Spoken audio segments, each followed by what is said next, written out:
है। हमेशा याद रखना कि आपसे सवाल जितनी भी बदतमीजी से पूछा जाए, आप जवाब तमीज से देना, क्योंकि history will not record that question, they will record your answer. तो अपनी बात रखो और तमीज से रखो ताकि जो सामने सुन रहा है उसे समझना भी आए, तो कल किसी और के समझ में आ जाएगा। एक दिन एक लड़के ने गुरुजी से पूछा, गुरुजी, आप हमेशा खुश रहते हो, चिंता मुक्त रहते हो। जब मैं आपसे इस आनंद और खुशी का कारण पूछता हूं तो आप कहते हो कि ये पूरा संसार अनंत आनंद में प्रकट हो रहा है। आनंद और प्रेम के अलावा कुछ नहीं है। लेकिन गुरुजी, अगर ये बात सच है तो मेरा मन हमेशा खुश क्यों नहीं रहता और मुझे इस संसार में इतने सारे लोग परेशान क्यों दिखते हैं? गुरु ने कहा, माया है संसार का आकर्षण और विद्या है खुद को ना जाना। ये दोनों चीज़ें एक ही है, जिस कारण मन दुखी रहता है। लड़के ने कहा, गुरुजी, माया, मोह, अज्ञान ये सब मेरे लिए किताबी कॉन्सेप्ट है। मैं इन्हें कभी प्रैक्टिकली नहीं समझ पाया। भोले लड़के की बात सुनकर गुरुजी हंसने लगे। उन्होंने कहा, अभी रात हो गई है, हम इस पर कल चर्चा करेंगे। 2-3 दिन निकल गए, माया और मन पर गुरुजी ने कोई चर्चा नहीं की। फिर एक अजीब घटना हुई जिसने लड़के को माया के प्रत्यक्ष दर्शन करा दिए। हुआ यूं कि एक दिन दोनों गुरु और शिष्य नदी पर सुबह स्नान करने को गए। वापस लौटते समय उन्होंने पहाड़ों में से एक दूसरा रास्ता लिया जो थोड़ा कठिन था, लेकिन छोटा भी था।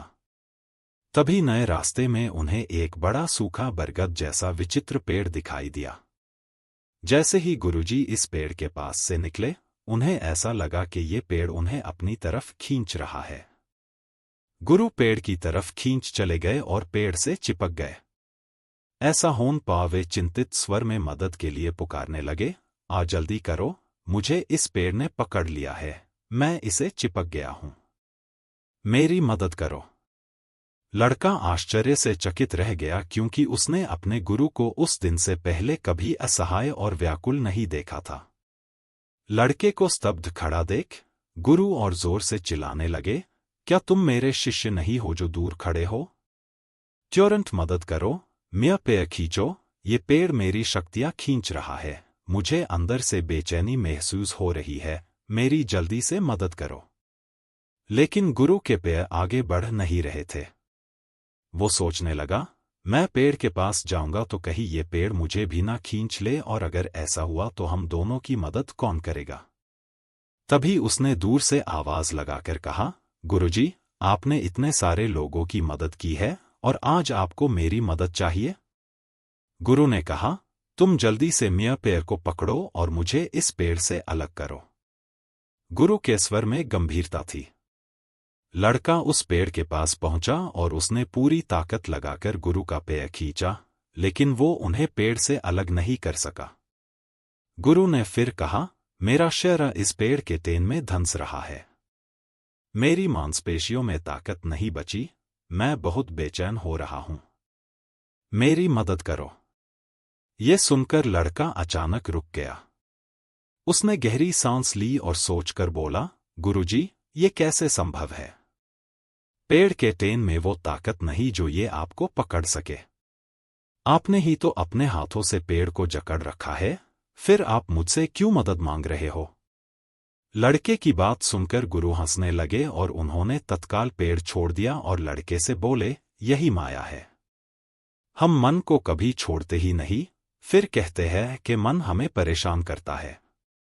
गलत बात पर विश्वास करना ही माया है। लड़के ने पूछा, गुरुजी, जब हम जानते हैं कि मन हमें परेशान करता है, तो फिर हम मन को क्यों नहीं छोड़ पाते? गुरु ने कहा, क्योंकि हम बाहरी सुकून के द्वारा खुद को संतुष्ट रखना चाहते हैं, इसलिए कई इच्छाओं को पकड़े रहते हैं। इच्छाओं को पकड़ना ही मन को पकड़ना है और मन को पकड़ना ही माया है। इसी माया के कारण हमें लगता है कि हम कमजोर हैं, बल्कि ऐसा है नहीं। हम हमेशा मन से ताकतवर हैं। मन के स्वामी है, क्योंकि हम जब चाहे तब मन से ध्यान हटाकर मन को शांत कर सकते हैं।